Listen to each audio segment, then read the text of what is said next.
তরুণদের নেতৃত্বে বদলে যাবে আগামীর বাংলাদেশ এমন আশাবাদ ব্যক্ত করেছেন বিএনপি মহাসচিব মির্জা ফখরুল ইসলাম আলমগীর। তিনি বলেন, বর্তমান প্রজন্ম আমাদের চেয়ে অনেক অনেক দূর এগিয়ে গেছে।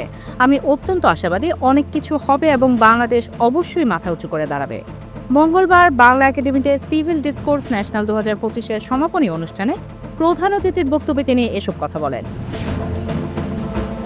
ঢাকা কলেজ ডিবেটিং সোসাইটি ও দ্য বাংলাদেশ ডায়ালগ যৌথভাবে এই আয়োজন করে। গণতন্ত্র চর্চার ঘাটতির কথা উল্লেখ করে মির্জা ফখরুল বলেন, বাংলাদেশের মানুষের দুর্ভাগ্য, এখানে গণতন্ত্রের চর্চা হয়নি। পাকিস্তান আমল থেকে গণতন্ত্র থেকে আমরা বঞ্চিত। কিছু সময় চর্চা হলেও তা দীর্ঘস্থায়ী হয়নি। তিনি আরও বলেন, আজ সকালে একটি জরিপে দেখি মাত্র 1.87% তরুণ রাজনীতিতে আগ্রহী। এই তথ্য শুনে মন খারাপ হয়েছিল, কিন্তু এখানে এসে সেই হতাশা কেটে গেছে। তরুণরা অনেক যোগ্য, তারা দেশ গঠনে অগ্রণী ভূমিকা রাখতে পারবে। বাক স্বাধীনতা ও মত প্রকাশের স্বাধীনতার গুরুত্ব তুলে ধরে বিএনপি মহাসচিব বলেন, তর্ক থাকবে, মতের অমিল থাকবে, সেটাই গণতন্ত্রের সৌন্দর্য। আমি কথা বলবো, তুমিও কথা বলবে, এই মনোভাবই একটি সুস্থ গণতন্ত্রের ভিত্তি।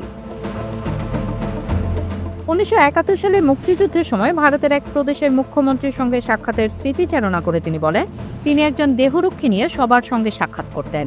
আর আমাদের দেশে একজন মন্ত্রী হলেই গাড়ি, পেছনে গাড়ি, এক আলাদা জগতে প্রবেশ করে। এই মানসিকতা থেকে আমাদের বেরিয়ে আসতে হবে। তরুণদের উদ্দেশ্যে তিনি বলেন, আমরা একটি প্রজন্ম, একটি শক্তি, একটি আর্মি তৈরি করতে চাই, যারা বাংলাদেশকে বদলে দেবে। এই নতুন প্রজন্মই দেশকে সামনের দিকে এগিয়ে নিয়ে যাবে।